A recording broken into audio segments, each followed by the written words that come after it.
A lot of people say it does not exist, but that's not true. It actually exists. It's mentioned in the Quran. People do all sorts of weird things. I was in Mecca a few days ago, and I saw, as I was walking, it was very busy. It was almost like Hajj. Before, there was a time when you had seasons for Umrah, Ramadan, and so on. But now, because it's so easy to travel, it's full. The mataf is full almost all the time. So I felt something under my feet. When I looked, I saw a head covering, a scarf, a long scarf of a woman. And I kicked it and I realized that it's got knots on it. And my son who was with me told me, someone's done magic. By that time, we had already moved past. And I'm a person, because I know about ruqya and I know about what to do, how to do it. I said, inshallah, if we go around and we see the same thing, I'm going to take it out and I'm going to undo these knots.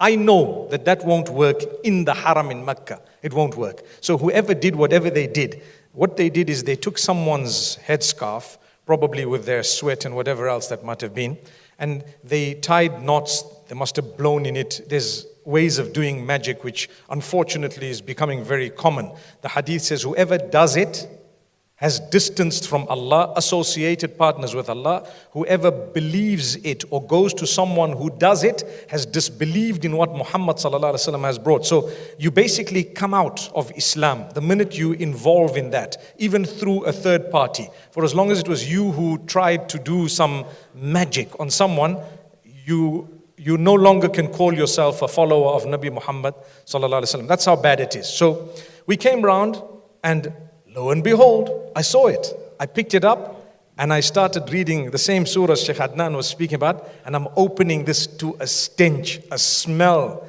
that I couldn't even imagine. Right outside the Kaaba in our tawaf.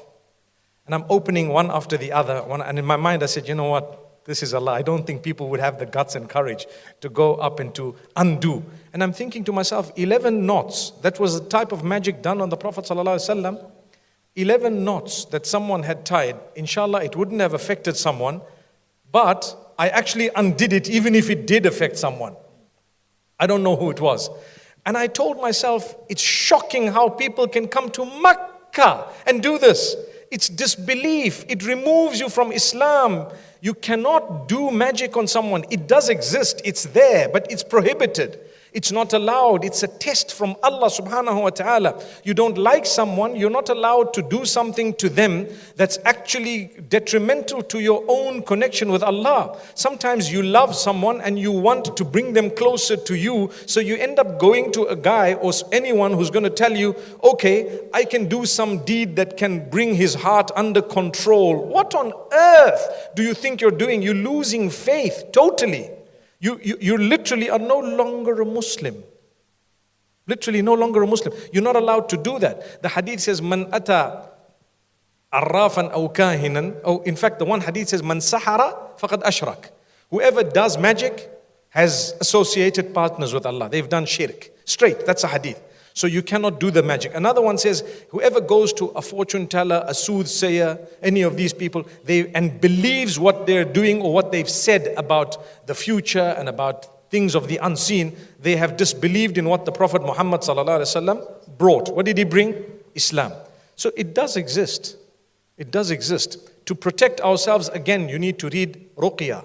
You need to read the surahs of the Quran with conviction every morning and evening.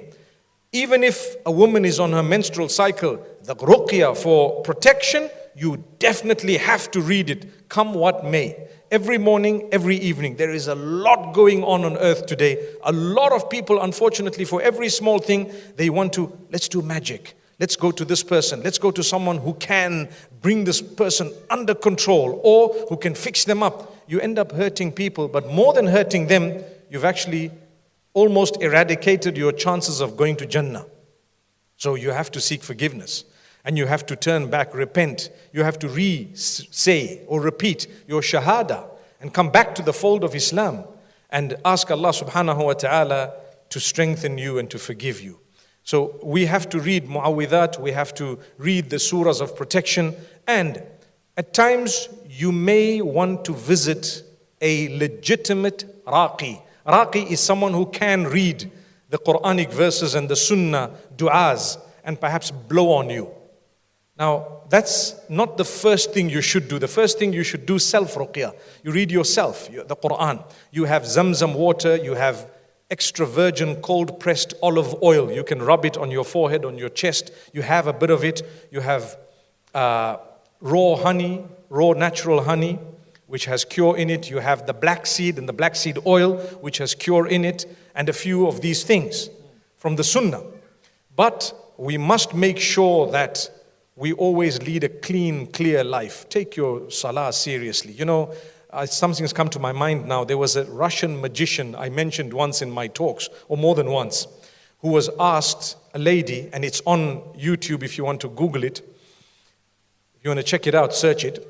She was asked, you as a magician, is there ever a time when your magic doesn't go through, or a group of people whom it doesn't affect? She said, yes. Muslims who pray 5 times a day. Wallahi, you can check it out. You can say Russian magician, Muslims, and you can see what she says. And she's just saying they pray 5 times a day. It creates a dome around them. We simply can't penetrate that dome. Wallahi. Wow, that's so I want to say that you have to strengthen yourself. But may Allah make it easy. We shouldn't blame magic for everything that happens in our lives.